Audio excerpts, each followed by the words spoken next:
You must love God completely with everything you have. And love your neighbor as yourself.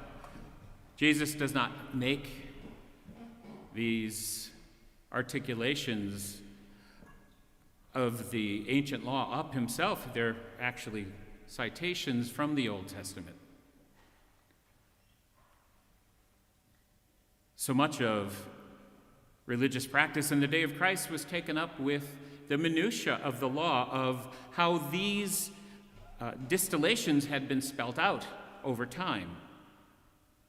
And there could easily be a tendency to forget the bigger picture and all of the little rules and laws that govern not just individual life, but social life, not just the acts of individual human beings, but of society, government, and leaders.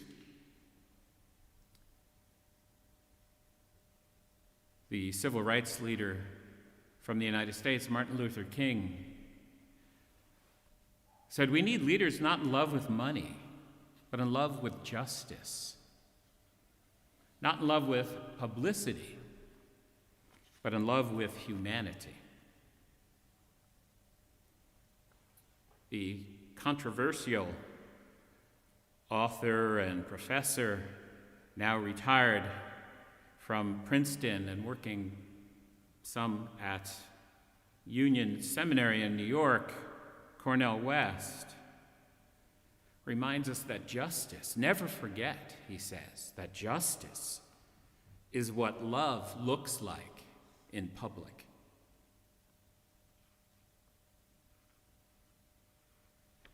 In this reading we had today from Exodus, this goes back to one of the earliest formulations of the law.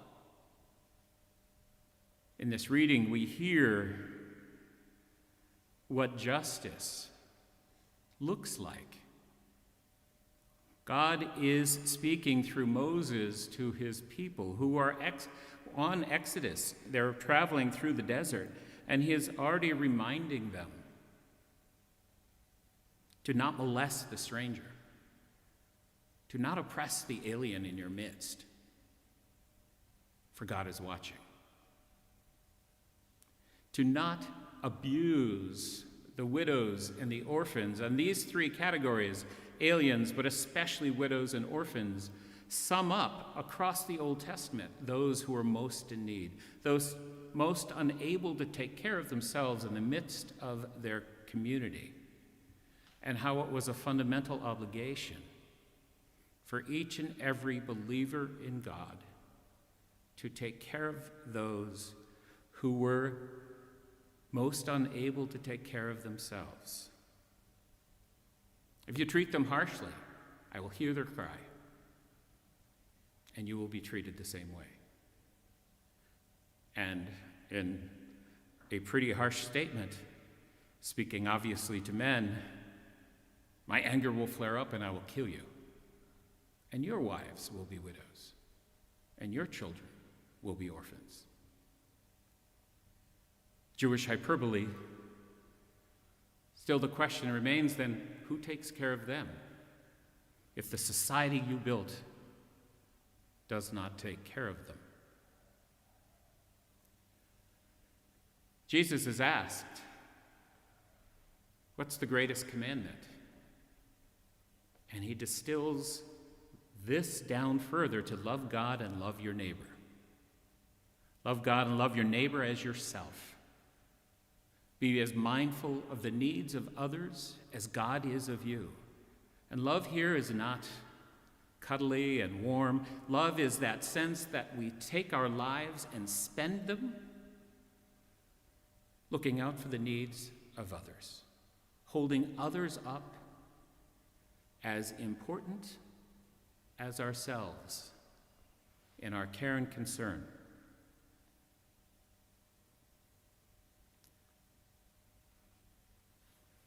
A few weeks ago, when John Hume passed away, I was quite taken with his story. I'm not particularly knowledgeable about the Northern Irish peace process, other than having watched it and lived it from afar. But in his acceptance speech for the Nobel Prize, Hume talks about a moment in Strasbourg in 1979. He was a representative to the European Parliament, and he was crossing over the bridge from Strasbourg into Kiel, from France into Germany, and he realized as he walked across an open bridge that just a few decades earlier, these two nations were at war, but that these nations and their leaders had overcome hate and anger and the lingering memory of all that was done to find a resolution to conflict and some degree of peace. He wrote, "All conflict is about difference, whether the difference is race, religion, or nationality. The European visionaries decided that difference is not a threat. Difference is natural. Difference is the essence of humanity. Difference is an accident of birth, and it should therefore never be the source of hatred or conflict. The answer to difference is to respect it. Therein lies the most fundamental principle of peace, respect for diversity." And so the challenge now is to grasp and shape history, to show that past grievances and injustices can give way to a new generosity of spirit and action. John Hume was steeped in his faith, and in his bones he understood the message that Jesus was giving us today, that we must love God wholeheartedly and unreservedly, and find that God in the presence of every human being we encounter. And we must do this individually, and we must do this collectively as a people.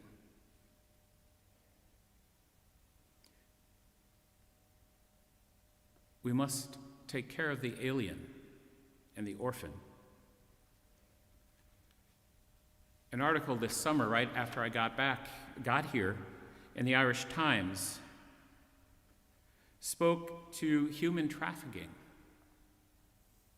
and that since 2013, over 471 incidences of human trafficking were recorded in Ireland, and not a single conviction had been brought under anti-trafficking laws, although people were convicted of corollary crimes. Human trafficking is an issue that affects us all, because in our very midst, not out there, not someplace else, though it happens in other places, in our very midst are people who are suffering and hurting, people who are being taken advantage of and abused, girls and young women taken into sexual slavery, others thrown into the depth of labor abuse. We see it around us. We may even sense it, but it's hard for us to speak. But if we don't speak, we're complicit. We also know that Ireland does not have much in the way of payday loans, but it considers anyone who attempts to exact an interest rate of higher than 23% as a moneylender, and then would have to be vetted and given permissions in special way from the central bank. But the idea that 23% interest is okay seems to be a fundamental violation of the ancient Jewish and Christian notion that usury is sinful. Taking interest on a loan itself is sinful. Now, there are lots of caveats, and this has developed across history, and we had to be mindful of the needs of modern society. But the idea that somebody could exact a 23% return is hard to figure as anything but wrong. And we do know that sometimes the highest interest rates and penalties are exacted against those least likely to be able to afford them: the poor, and those unable to understand the complexity of a contract, those so desperate to buy food today that they're willing to do anything, sign anything, and they find themselves in deeper and deeper hole. But Jesus says, love thy neighbor. And he has in mind the very prescription of Exodus, which says that if you're holding somebody's coat and it's getting dark and it's all they have to shelter, give it back. Usury was first, before it was considered theft in the church, was first considered a lack of charity. Money was not to be hoarded. It was to be shared. The goods of our earth don't belong to anyone. They belong to all of us. The challenge in hearing Jesus say, love God unreservedly, and in that love to love each and every person you encounter as yourself, is to figure out some of the specifics of it. But we know that culturally we have issues, and there's great good, too, in Irish society, of people who reach out and care for those in need. But we can't simply be concerned about these big pictures. We must be concerned about them. We must speak to our legislators. We must strive to improve those things that are lacking. But in today's COVID world, we also know the widow may be the woman next door, the shut-in, the person who needs a kind word, someone to check on them. Perhaps that great act of charity, that great act of love that we do this week is to call a neighbor and see how they're doing. Ask if they need anything. Knock on their window, stay 6 feet apart, and just say hello. Perhaps a great act of charity would be to be mindful of those who are struggling with the loss of income over these last 9 months, who are wondering how it's all going to work out. We may not be able to solve their problem, but simply by allowing someone the opportunity to freely state their problem, if they trust you, we may open up an avenue both of hope and of prayer, but you might be able to find a solution they can't. There are people in Dublin and around Ireland and all over the world who are struggling right now for lots of different reasons. People are grieving those who have died, not being able to see them. People are wondering about the future of society and the world. We must love enough to enter into their lives, even restricted, to bring hope and to bring joy. We must love God so completely that we leave our comfort zones, that we leave the surety in the things we know, to be hope and joy and love for those around us, in our personal lives, in our neighborhoods, and in our broader society. There is no one act of government or direction that is called for by Scripture.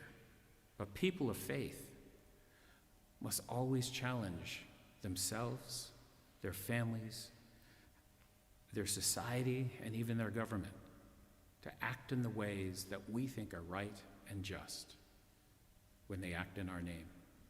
When we do that, we will be expressing love, knowing sometimes we may actually be wrong. We will be expressing love for those around us and for the God who loved us first.